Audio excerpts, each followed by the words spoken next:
If Spielberg's Shark had worked, I don't think it would have been anywhere near as good of a movie. That essentially his mechanical shark didn't work very well. And so he was like, well, I guess we'll just try to do it with suspense. You won't see the shark. You only see the effect of the shark. And you're like, that's so much better.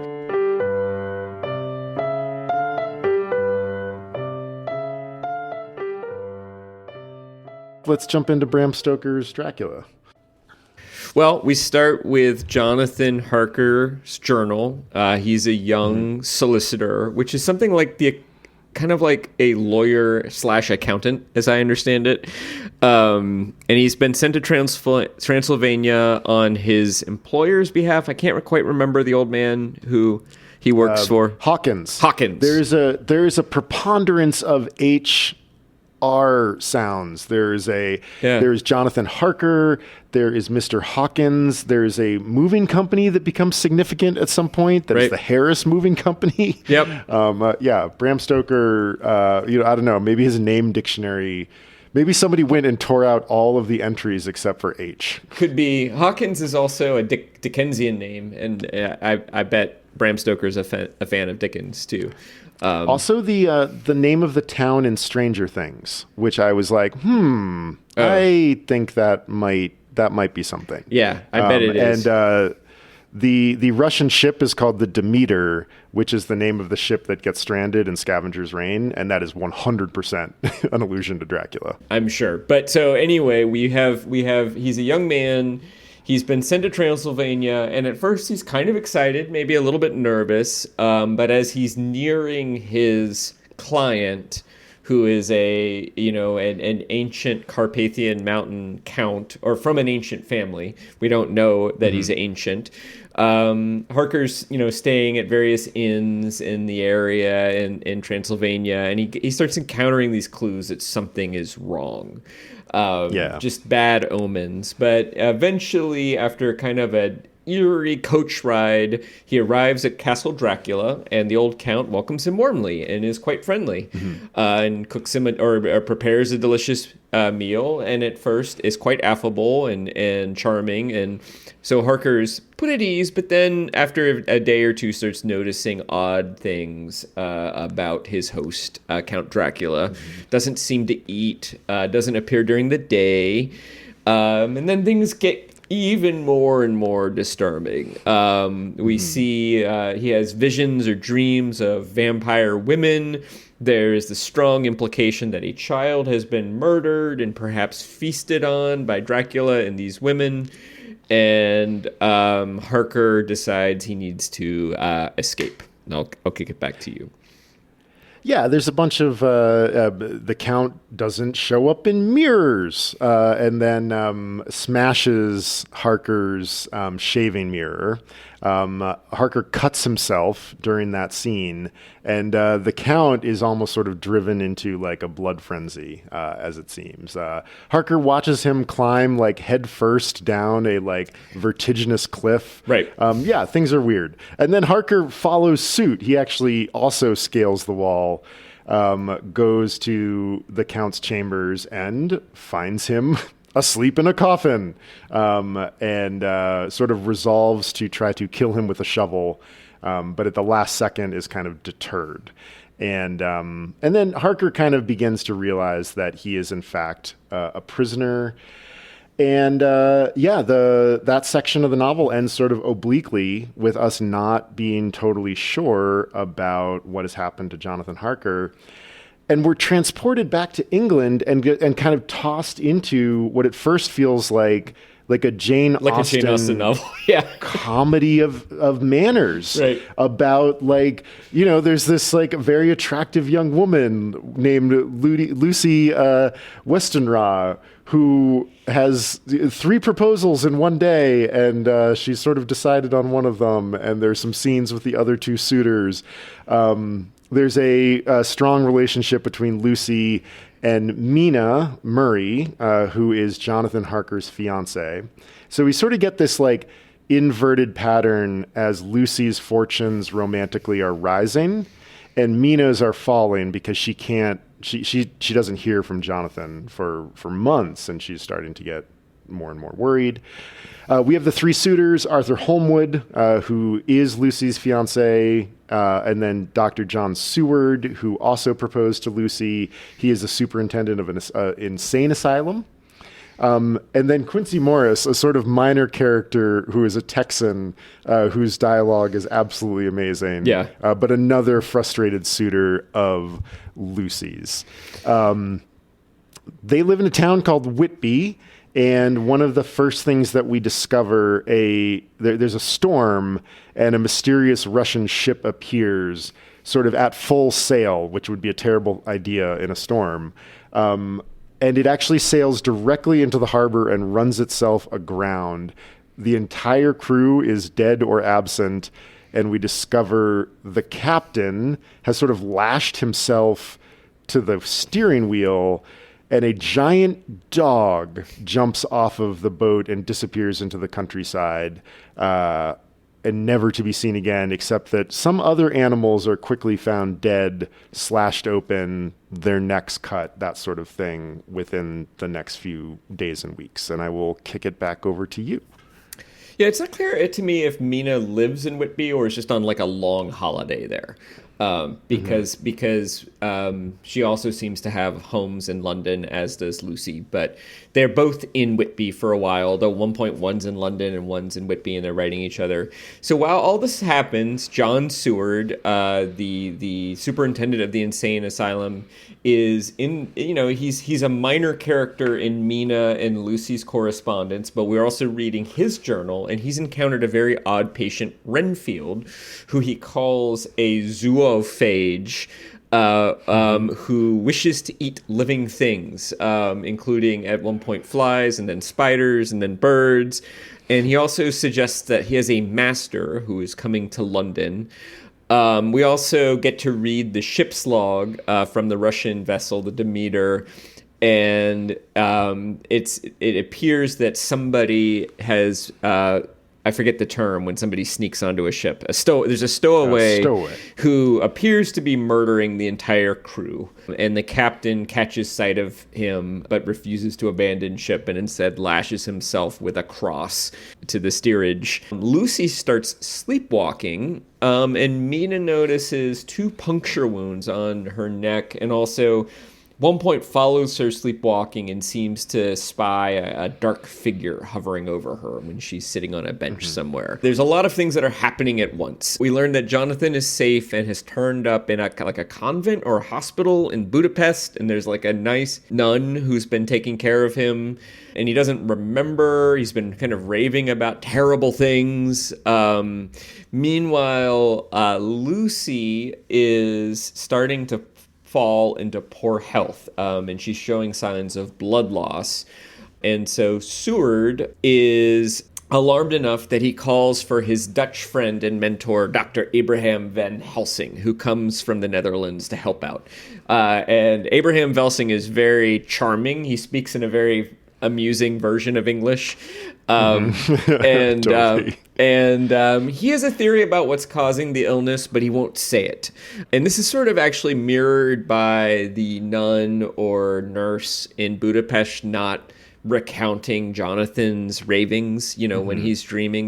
There's a lot of and even Jonathan in his journal says something like, I suspect, I dare not write what I suspect. There's a lot of people suspect something awful. People suspect the plot getting out. Right. And so Van Helsing suspects that there's maybe something supernatural at work. There are hints that a bat is trying to get into her room, and in fact a wolf shows up who has escaped from the zoo and shatters the window, and then we don't quite know what happens after that. Van Helsing has tried to use garlic flowers to protect Lucy, but his efforts don't work, and Lucy becomes increasingly ill after all 4 men, like the 3 suitors and Van Helsing, all donate blood to try to save her, and she sadly dies. Van Helsing says this is just the beginning, because very towards the end, Lucy is acting very oddly, and Arthur tries to kiss her, and Van Helsing sort of prevents it because it seems that she might be making a lunge for his neck of some sort. And then children in the neighborhood start seeing an odd lady, and a child goes missing and returns with bite marks. And I'm sure we will discover everything that occurs in the second half of this book. But yeah, as you've already kind of pointed out, there's a lot of holding back of facts in order for the mystery of the novel to not be revealed. I think one of the most, I mean, obviously, I don't know when blood typing became like a thing, but thank God Lucy is AB positive, because this novel would have stopped like much sooner. Actually, my trivia is about this very topic. But yes, you're right. Blood type. I'll tell you without giving too much away that blood typing was discovered in the around 1904 or 1905. So just a few. Okay, well. So just a few years later, and in the 1880s and 1890s, blood transfusions were common, and sometimes they worked and sometimes they didn't, and people did not know why. Oh my God. Yeah. Jesus. Oh, that's awful. Yeah. I mean, they were generally tried in desperate circumstances when it's sort of like, well, it's either that or they're going to die. And sometimes they would work and sometimes they wouldn't. And when they worked, the doctors were like, well, we must thank God, for his will has reigned. And when they didn't work, they didn't know. But actually, I have more information about that in my trivia question for you later in the show. I'm looking forward to that. That's going to be awesome. Unsurprisingly, my trivia is about letters, given the nature of this book, which is funny. I mean, it's sort of a half epistolary novel because we do get some letters, but mostly what we get are diary entries. Sure.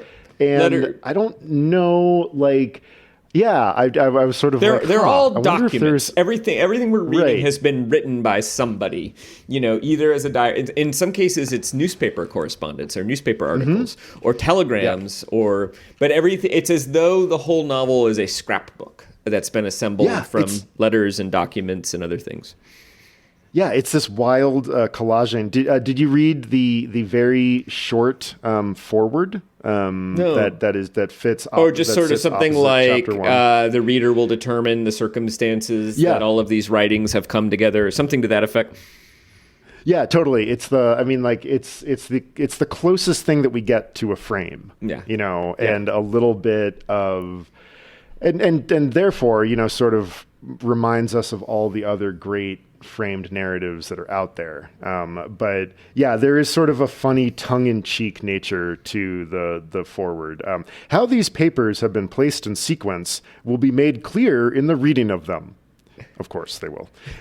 All needless matters have been eliminated, so that a history almost at variance with the possibilities of latter-day belief may stand forth as simple fact. There is throughout no statement of past events wherein memory may err, for all the records chosen are exactly contemporary, given from the standpoints and within the range of knowledge of those who made them. It's sort of this wild assertion of authorial fiat. And it's just sort of like a nice little piece of authorial sleight of hand, I thought. Well, it is a collection of documents. I think that's very common in the 19th century. I think part of it is that the third person close perspective. I don't know when that was invented, but I don't think it was widespread in the 1880s and 1890s. So, even great novels. Although now I think about it, didn't Dickens write in third person close? So I could be wrong about that. But, if you think about, Mark Twain usually wrote, Huck Finn is written in Huck Finn's voice. I don't know. I could be wrong about this, but it does seem to me that it's far more common, and it also sort of like Victorian horror.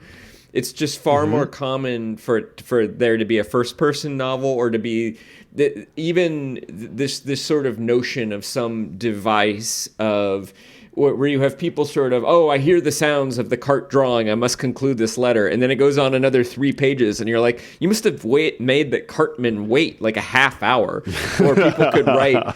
It just seems to me that, I don't know exactly, but it seems to me that the third person close perspective was less well known in those days, and so that this is a method for telling a narrative where you get multiple characters' perspectives. But I think the other thing about it is that none of these characters really know what's going on, and the reader has the privilege of connecting all of these events in a way that I think it's brilliant. I mean, I think, it's not that hard to understand what's actually happening.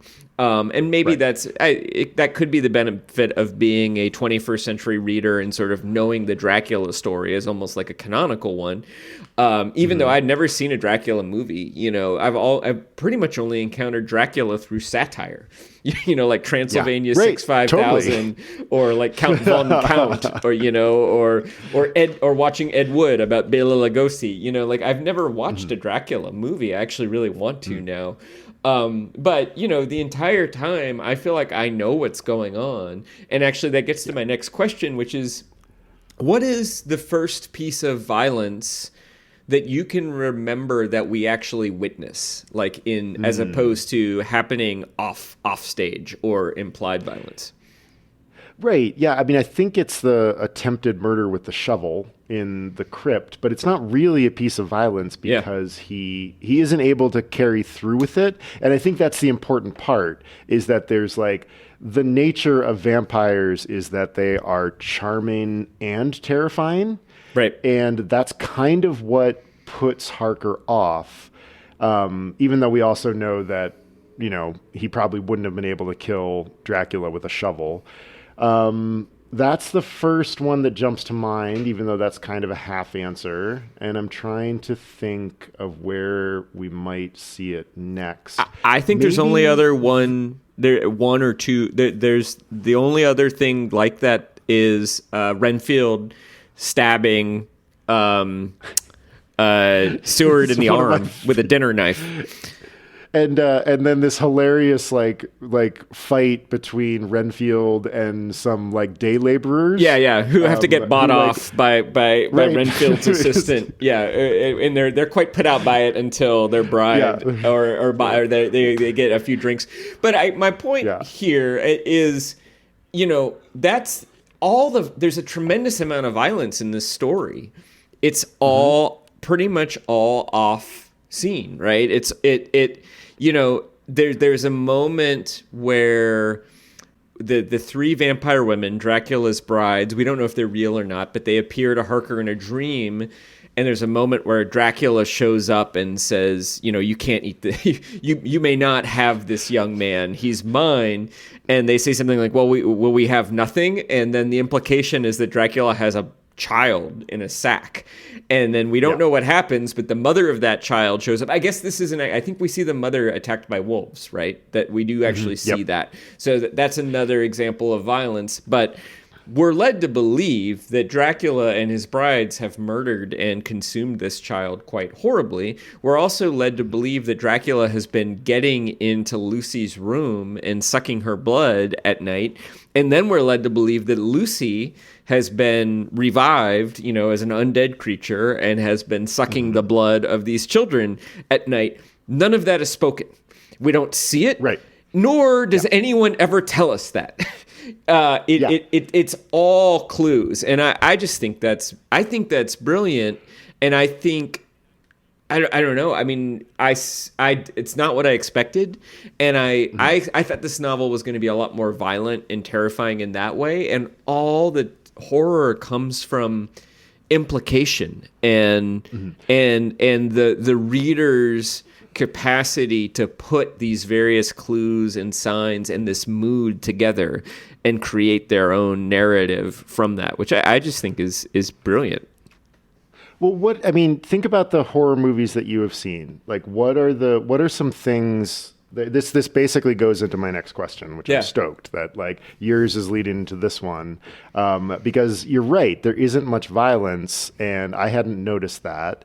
But what are the things that are going on for the protagonists in horror? Like, what kind of unites them? And you're already talking about several of them. Yeah, well, I think that there's lots of horror, different kinds of horror, and I don't like most of it. I don't really like body horror. I've forced myself to watch Friday the 13th and A Nightmare of Elm Street, and those are very unpleasant experiences for me. And I've never seen Saw, and I've never seen Halloween.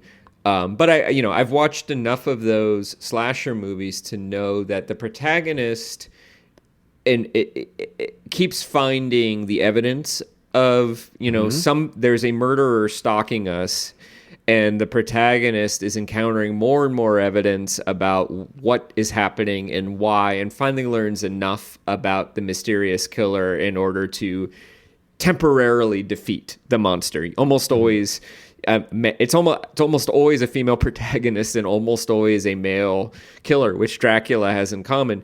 My favorite horror movies are the supernatural is often replaced by the uncanny.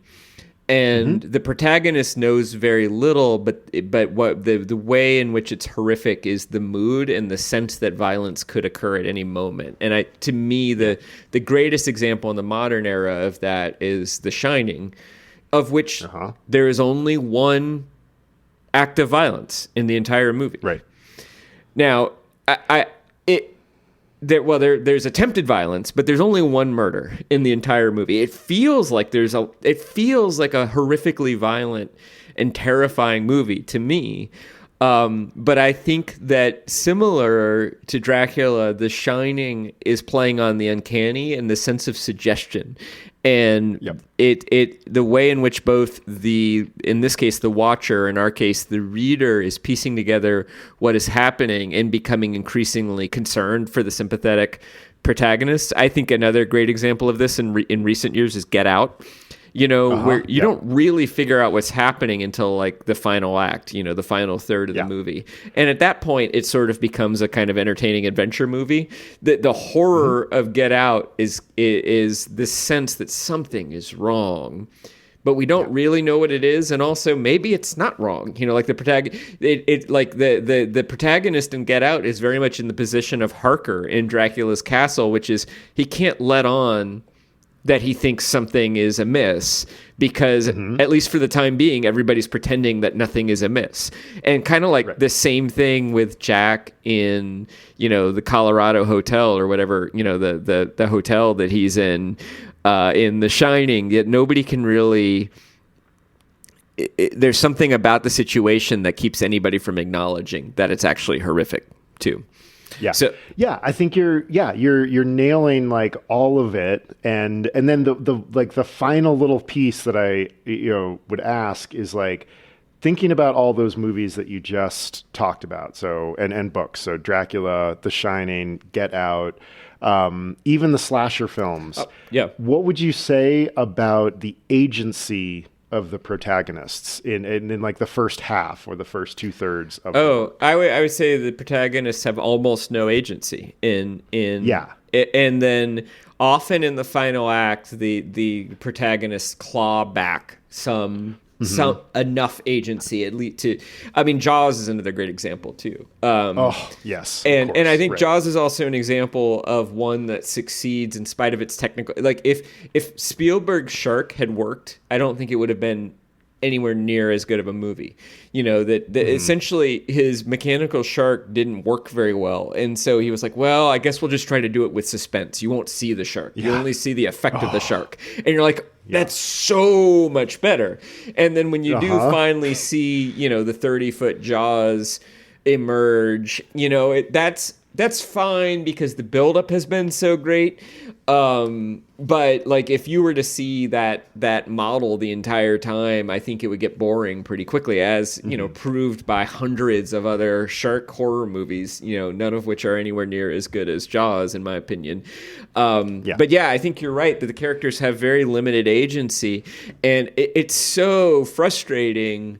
We know that Dracula is somehow getting into Lucy's room and sucking her blood every night. And even Van Helsing knows it. And he's represented as being kind of like a match for Dracula, And yet he's powerless to stop it. And sometimes it's a little bit comical where he's like, I'm going to put the flowers around her. And then the mother's like, she's feeling better because I took those god awful flowers away. And Van Helsing. Like such a stink in there. This book has a real flair for humor too. It does. It's wonderfully like when I say modern, I don't mean contemporary. I mean like 30 years later. It's kind of like it winks at you in places. Oh, quite often, yeah. And you know, we can keep talking about horror, but I actually think your question. Let me know, because I want to build on your question to ask my question about theme, because I think it totally builds on the point you just made. Well, you know, what I was sort of getting at with the form and function and the nature of horror. So, and like, you're completely nailing it about the fact that like information is scarce, like in horror. Yep. And the best horror movies, like Jaws, like The Shining, like they dole out so little. And to me, as I was reading this, I was like, oh my gosh, this structure of these journal entries and these letters are amazing, because like ostensibly we are reading a stack of papers. And, you know, the thing about letters and papers is that they can only record what has happened. There's no casting forward into the future. Right. So we are left with just this, like, the trailing average of what happened. Yeah. And that like fits so perfectly into horror, because we as readers, there's a little of that dramatic irony, and especially like, you know, we've ingested, I mean, you and I have ingested 4.5 decades of vampires, but there's the rest of the world has gotten, you know, hundreds of years of vampires. So we sort of know that those bits and pieces. Yeah. And that, like, the mechanism of dread in this book is just so finely tuned, and I'm really impressed by that. Yeah. Yeah. I mean, because I feel like I always know what's happening, and I'm never shown too much. And nor, you know, I think that body horror, I mean, you know, some people can make a case for it, and that's fine. But I think that it's leaning on the lurid. And this book does not lean on the lurid, really. At a couple moments it does, but mostly it leans on the sense of the uncanny. And what it also does is create some really compelling characters who you want to see survive this. Like Mina is wonderful, you know, and I mean, she's probably my favorite character, as well as Van Helsing. But then the three lads are quite compelling. Renfield is fascinating, you know, all of that, and their interactions with each other feels very real. You know, it has that Jane Austen quality of where you sort of feel drawn into their social world, and you're like, oh, you know, poor Quincy in his suit, but he seems like that moment where I think it's Quincy invites Arthur and Jonathan to kind of like toast Arthur's good fortune. Yeah, it's one. I think I teared up. You know, like it's just friendship embodied. And I think part of the reason the horror works so well is that the book does such a great job dramatizing friendship as well. Yeah. Which brings me to my very challenging question, and I'm going to ask myself the same question, but of course I've had the chance to think about it. You only get one word. What's this book about? You can explain yourself after you say that word, but you have to boil it down to one word. Anxiety. Okay. Explain yourself, and I'll give you mine. Okay. So, like, generally, like, the way that I've encountered horror and body horror and things like, and zombie films and you know, works like that are generally about some sort of larger societal anxiety. Like, what is going on with... And late 19th century England is like rapidly industrializing. Like their immigration is high, sickness is high, urbanization is happening, and that's like, you know, people are in close quarters, but medicine is not really caught up yet, and so there's like lots and lots of social anxiety, and vampires have always kind of stood in for the things that are at our borders that are going to take things away from us. Or in the case of like sickness, the things that are already here that are going to kill us and take things away from us. That we are powerless to resist. Exactly. Yeah. And I mean, like vampires start showing up in the 11th century in like some Russian literature, but the idea has been around forever. I mean, I think in anthropology, like most cultures have some version of a blood sucking or life sucking essence creature. Something that sucks your life or sucks your blood. I think that the theme here is about anxiety. And that's my justification for it. Well, I don't disagree. If I had to boil it down to one word, it would be rape. And tell me about that. I thought, and I think you could also say sex. I certainly don't disagree with anxiety. And, so we have a man who takes what he wants, but he seems mostly drawn to women and beautiful young women. And the three women who he has kind of enslaved and he has in his thrall, his brides in the castle, their desire for Jonathan's blood is represented as much as a lust as a hunger.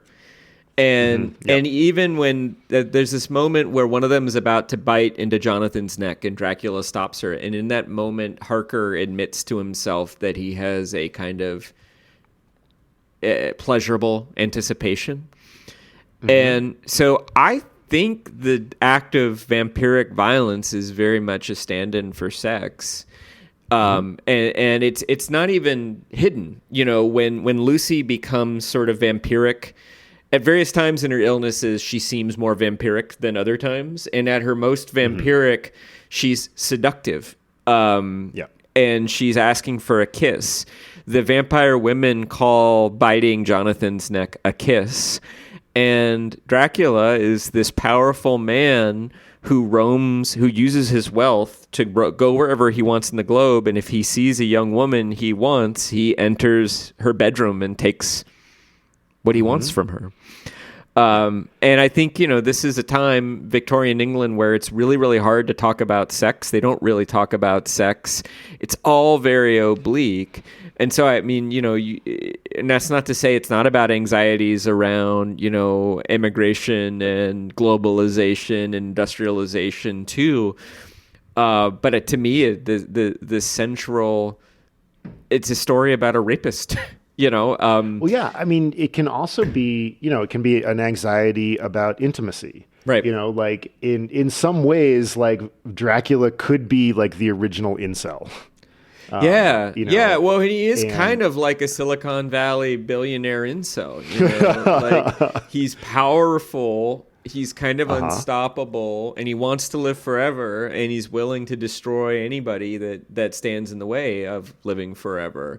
And he's not held accountable sexually. I mean, it to me, he feels like a very contemporary sort of character, and I think the horror of Dracula coming into Lucy's bedroom, and it's so interesting. It's so Victorian that it never occurs to the men that they could just sit up in her bedroom and guard her at night, because like then they would see her in her dressing clothes and that would be inappropriate, I guess. It's like, why doesn't Van Helsing just like guard the window, And he never, and we gather part of it is that Van Helsing's a busy man and he has other patients, but they never set any of the men to guard the window. They're always just like, well, we'll put some flowers there. I'm sure it'll be fine. Yeah. And then Dracula they do it one night and it works. Yeah. And they never do it again. And they never do it again. Yeah. It's very bizarre, but I think that has to do with, that the Victorian, there's this moment where I think,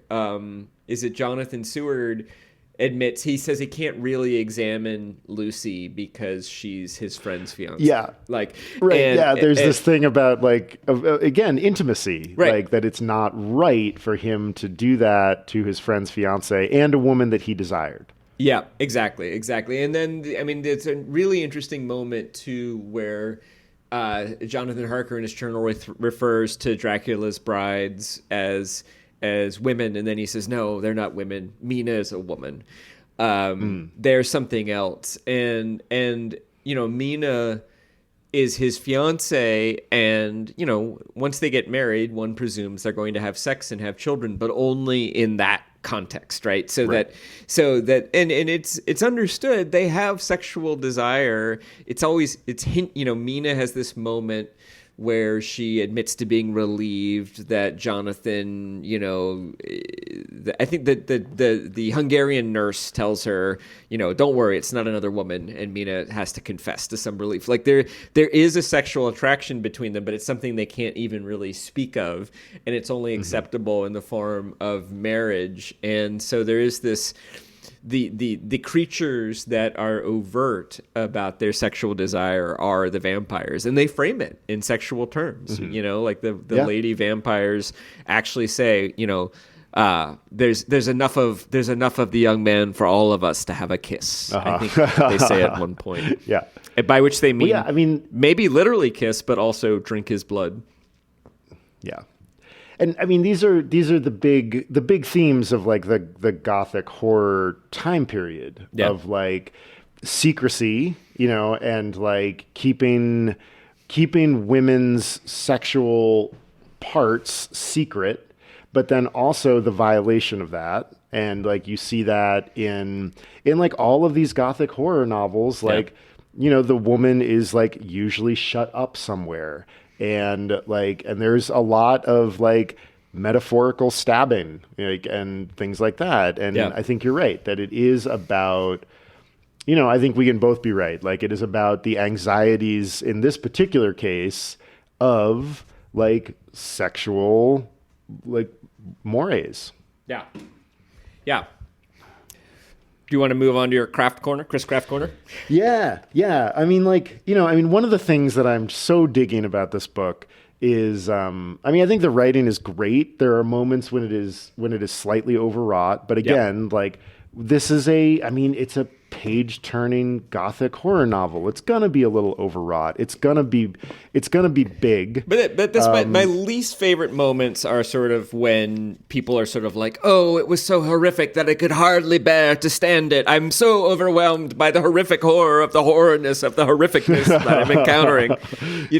But like Poe lays that on even thicker. They actually feel like Bram Stoker's a little more tasteful. Mostly he shows and doesn't tell, but there's just like a little bit of those characters, just like the moment when Harker can't bring the shovel down, I feel like that's a moment where he's leaning heavily on that sort of character describing the horror. Yeah. And so this is right before the storm in Whitby and before the Russian the stricken Russian ship shows up. Yeah. And there were chunks in here where I was like, I feel like I'm reading Tess of the D'Urbervilles, or like I love the old man. What is his name? Swale. Oh my God. Yeah. He was wonderful. Yeah. I'm sorry to bother you, lady, but I was just having a joke the other day. I'm actually quite afraid of death. I'm not afraid to die, but I just don't want it to come along anytime I actually soon. have that passage marked. That was one of my... the moment when he apologizes for making fun of death was one of my favorite bits of writing in the entire book. I'm right there with you. Because I think it's on theme. I think part of what this book is about the fear of death as well, and what one does with that. And Dracula is somebody who chooses, who seeks to, he does not accept death. He makes death. He becomes the master of death, and the old man is a foil. He's accepting. Yeah. Well, yeah. I mean, one of our greatest anxieties as humans is death, but then also what would it mean to step outside of death? Yeah. And all of the representations of undeath in our society and literature and representation at large is pretty much negative. Yeah. Like you don't really bump into many positive versions of undeath. Yeah, I think maybe like Anne Rice and Twilight play around a little bit with the sort of the seduction of undeath, the appeal of it. But I haven't read either of them. it's still always worrisome. Yeah. You know, like there's because to us it's unnatural, and I think that's another one of the anxieties here, and it fits really neatly. Like rape is unnatural, Right. like that's like it's as unnatural a connection or intimacy as you can have, and I don't know. So I just think this book is intricately crafted. Yeah. And I thought that this passage is just a really nice moment. We've done tone, and I wanted to do atmosphere. And so listen to this passage and think about the words that get deployed, and then tell me when we finish, like, what is your sense of the kind of emotional timbre of this world? Lucy is more excitable than ever, but is otherwise well. Last night was very threatening, and the fishermen say that we are in for a storm. I must try to watch it and learn the weather signs. Today is a gray day, and the sun, as I write, is hidden in thick clouds, high over Kettleness. Everything is gray, except the green grass, which seems like emerald amongst it. Gray earthy rock, gray clouds, tinged with sunburst at the far edge, hang over the gray sea, into which the sandpoints stretch like gray fingers. The sea is tumbling in over the shallows and the sandy flats with a roar, muffled in the sea mists drifting inland. The horizon is lost in a gray mist. All is vastness. The clouds are piled up like giant rocks, and there is a brool over the sea that sounds like some presage of doom. Dark figures are on the beach here and there, sometimes half shrouded in the mist, and seem men like trees walking. The fishing boats are racing for home and rise and dip in the groundswell as they sweep into the harbor, bending to the scuppers. Here comes old Mr. Swales. He is making straight for me, and I can see, by the way he lifts his hat, that he wants to talk.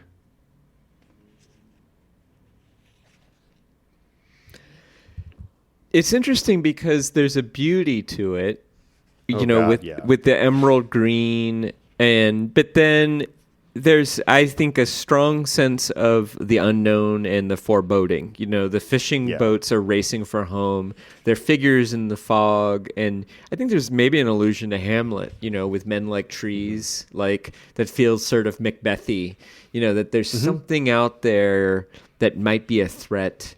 I don't know what the brool means, but I imagine that to be kind of like the low rumble of distant thunder. And the sense that everything is sort of peaceful for the moment, but it's that something wicked that way comes. But then of course Mr. Swale is not wicked, and so his approach is curious. So that's what I get from that. Yeah, totally. I think you're totally, and I think, what does Mr. Swale want to talk about, even though Death. he's curious? Right. Well, yeah, exactly. It's funny, if I may, I actually marked that passage to read. Yeah. So do you mind if I continue? Yeah, no, let's go right into it. I mean, that's enough. Like, I just thought it was such a great example of atmosphere and mood, and like I thought really well done and not overwritten, and it sort of gathers to this kind of weirdness with like, what are those figures on the beach? Like, are they men? Are they trees? And like the boats are sort of tiny on the water. And yeah, it is this like, there is that grand sense that something wicked this way comes.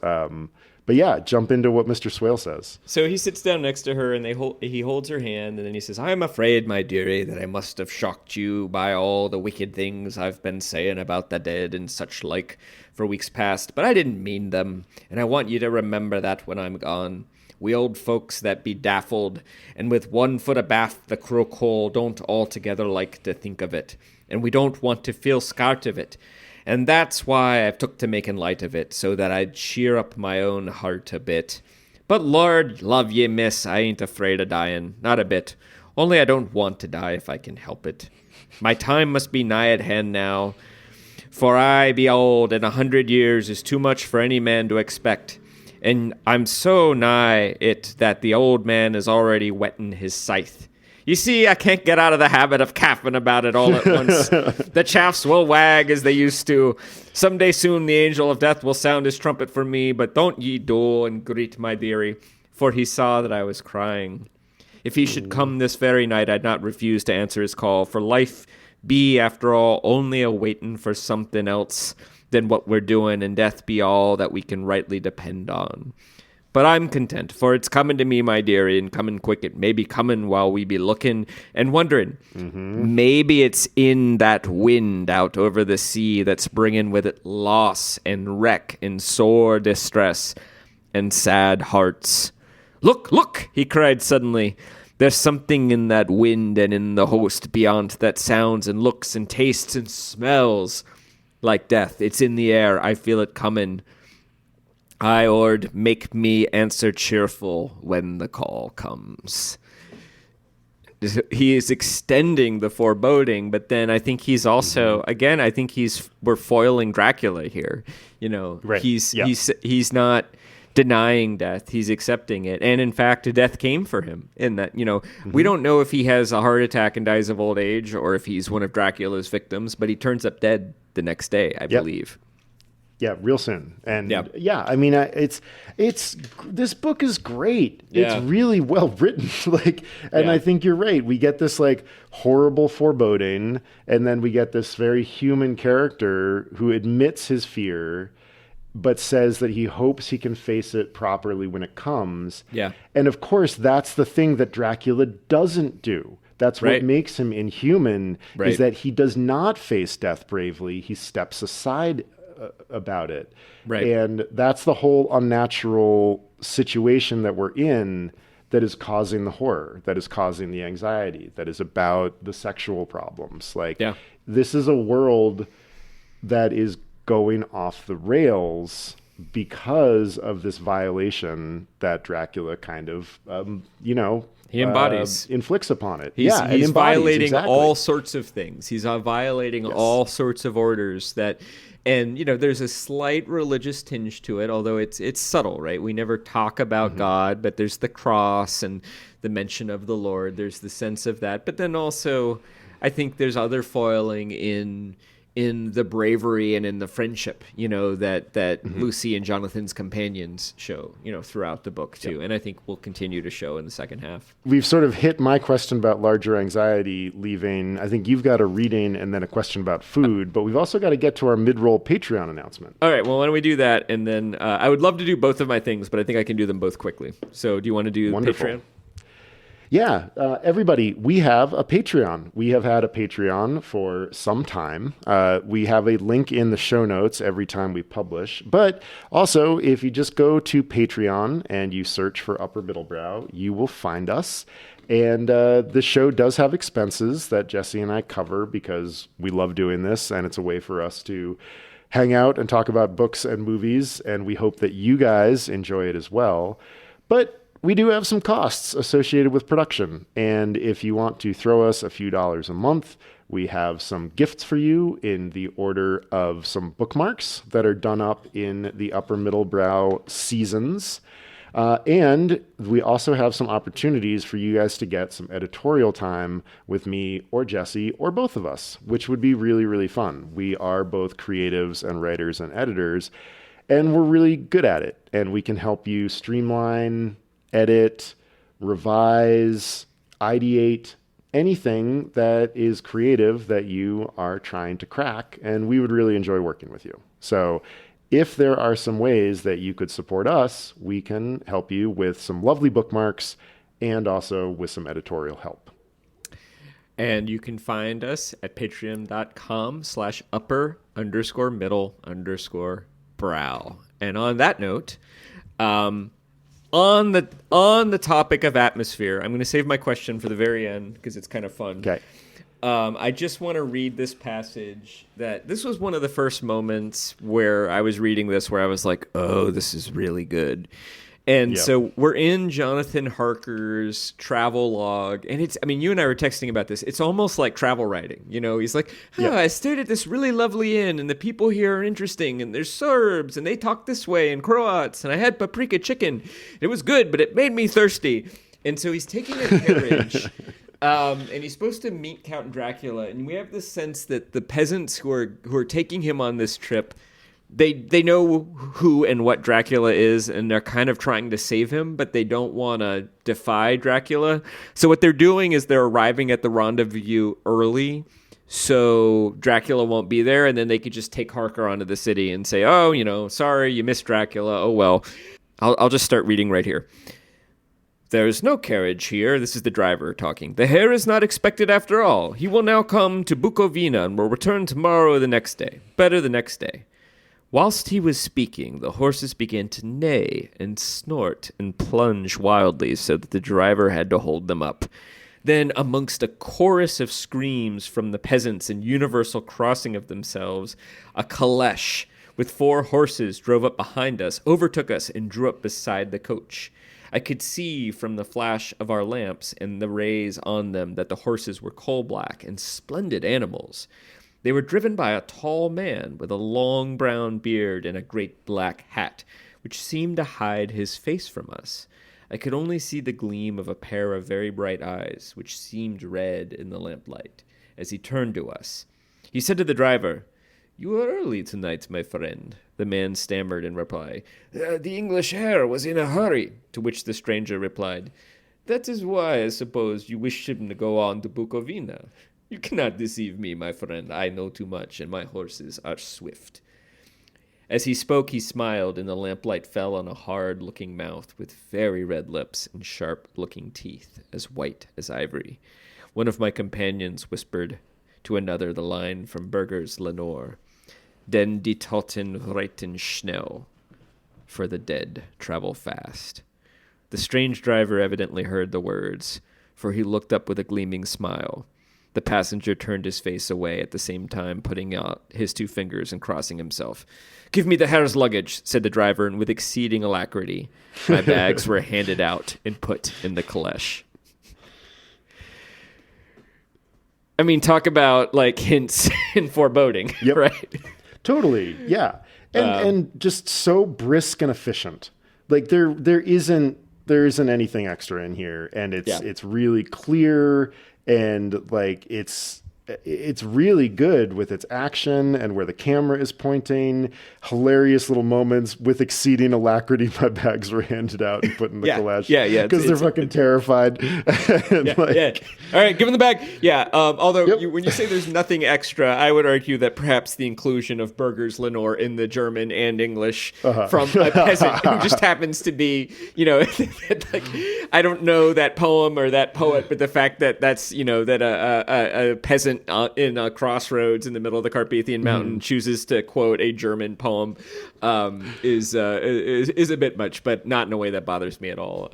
It's like totally, the cherry on top of that packet. Right, you need it for the effect, and it's great. Like I mean, we first get the driver. And then we get this like great moment of like the horses screaming, and the caleche suddenly appears, and we look at the horses first, of course, because that's what you would see first. Then you get like scary Gandalf. Yeah, exactly. We later learn probably is Dracula. Is Dracula, right? Yeah. As a coachman. Yeah, and what's great too is that we, the reader, are a little bit ahead of Jonathan, right? It's like the Get Out phenomenon, we kind of know a little more. We know that probably these villagers were sort of trying to kind of avoid Dracula, maybe for their own benefit or maybe Jonathan's benefit, and that didn't work, that their plan was foiled, and now they're intimidated, and yeah, so I just think that's wonderful. But my final question before we go to trivia, so in Dracula's castle, Jonathan is served several meals that he describes as delicious, pretty good. I think there's another like chicken paprika, and there's a stew at one point. But Jonathan deduces that there's no other living creature in the castle. Like there are no servants. And at one point he even sees Count Dracula setting the table. So what is your mental model for how the food that Jonathan eats in the castle gets prepared. Like, oh my god, I love this. This is what I, this is. Does he call into the straight. village for takeout? Does he like send a bat, with a menu, to the nearby village, or are we sadly spared the wonderful image of Dracula like going into the kitchen and like putting on an apron and being like, pouring some blood into a goblet and like inviting his brides over, right? And then like drinking. Let's debone this chicken. I'm gonna make a delicious paprika. The young man was telling me about solicitors. It's really quite fascinating. And the brides are sort of like rolling their eyes and bored, and they're drinking blood out of golden goblets too, while they all hang out in the kitchen. Like one of them tries like a piece of bread and like spits it out. It's just like, oh, this human food is disgusting. And that's what I want. Like I want Dracula slicing onions and whistling as he sort of like cleans the cutting board and slides the onions into the soup stock. And what we need is we need Stanley Tucci to play Dracula, and we get the cooking scenes from Big Night I'm not remembering the name of the other actor. Gosh darn it. Who's Tony amazing? Shalhoub. Tony Shalhoub. That's right, Tony Shalhoub. Yes. We need the two of them to play a pair of culinary vampires. Young friend, Mr. Harker, you may not go back to London yet, because if you did, you would miss my timpano. I'm going to make it on Sunday. But the thing is like, you're not wrong, because there's so much food writing in the first 20 pages. Like, I think I joked with you. I was like, it's as if Lawrence Stern suddenly developed an appetite. And instead of just sort of like wandering around Europe talking about cultural things, he suddenly was like, no, like he was like AJ Lieblain and wanted to eat a bunch of oysters. And it's not like Dracula can magically summon, because he has to, if he could magic food, he could magically set the table, but he's got to set the table himself. So he's got to cook the food somehow, or maybe he's got some terrified peasants, in the next village over, who bring it over every night at the right time, in exchange for Dracula like not eating their child. I mean, we've pointed out a few of the moments of like the hand waving, and there is certainly some of that in here. That little preface is like the biggest one. Like, don't look. Don't look. like everything here is reliable because I said so. And and then there are a lot of details that we've already brought up about like, these things are here simply in service of the plot and just stuff that could have been done, but if they were done, it would derail things. And so you get the wonderful... the men sitting up and protecting Lucy. There are a few things like that. Although, to be fair, like that could just be the Victorian. Like, it just doesn't occur to them that they could pass the night in Lucy's bedroom, that would be too unthinkable. Well, you ready for some trivia? I am, yeah. I'll go. Why not? Okay. I'll go. Okay, so as you might have read doing some research about Bram Stoker, side note, it is hilarious that he names his putative hero, Van Helsing, his own Abraham. name. Yeah. It's like, okay, wow, man, okay, awesome. I'm not putting anybody named Chris in anything I ever write. Well, Joseph Haldeman's protagonist is Mandela, which is an anagram of his name. It's not unheard of. Totally. So Stoker worked as a theater critic in his early career and somehow becomes manager to one of the most famous English actors of his time, Sir Henry Irving. And by Stoker's own estimation, that's a key element here, how many letters addressed to Irving did Stoker have to write the reply to? Was it A, 50,000 letters, B, 500,000 letters, or C, 1,000,000 and more letters? I mean, I think the Stoker's estimation is the key here. And I really like, and a million and more feels like a Stoker-like phrase. So I'm going to go with C, a million and more. Oh, damn it. I sold the red herring too well. It is 500,000. Which is an absurd number of letters to claim to have I don't really believe written. that. I don't think 500,000 letters.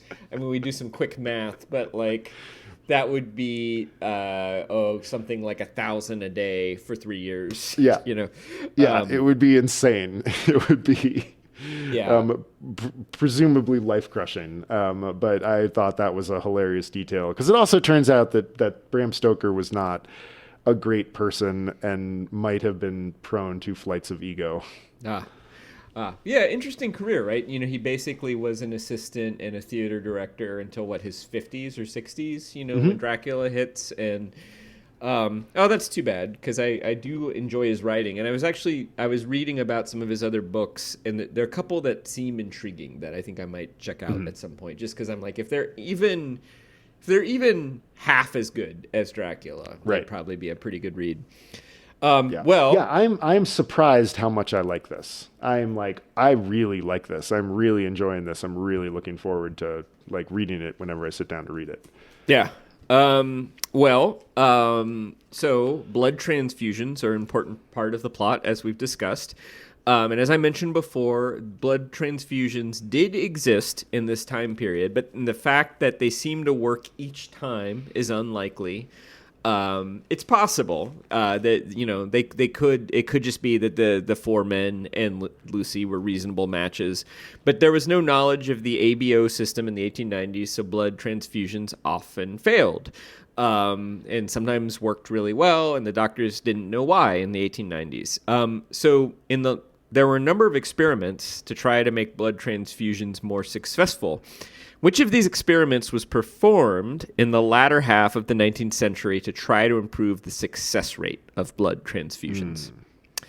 A, sheep's blood was used rather than human's blood under the theory that sheep, being good-natured, would have blood that was more likely to get along with the human blood. Oh, no. B, doctors substituted milk for blood on the theory that it had a similar viscosity to blood. Or C, blood from multiple donors would be blended and agitated in the hopes that whatever was causing the rejection would sort of average out to mostly compatible blood. Oh, wow. Oh, gosh. These are all deeply plausible and deeply horrifying. I really hope it's not the sheep one. That feels a little earlier.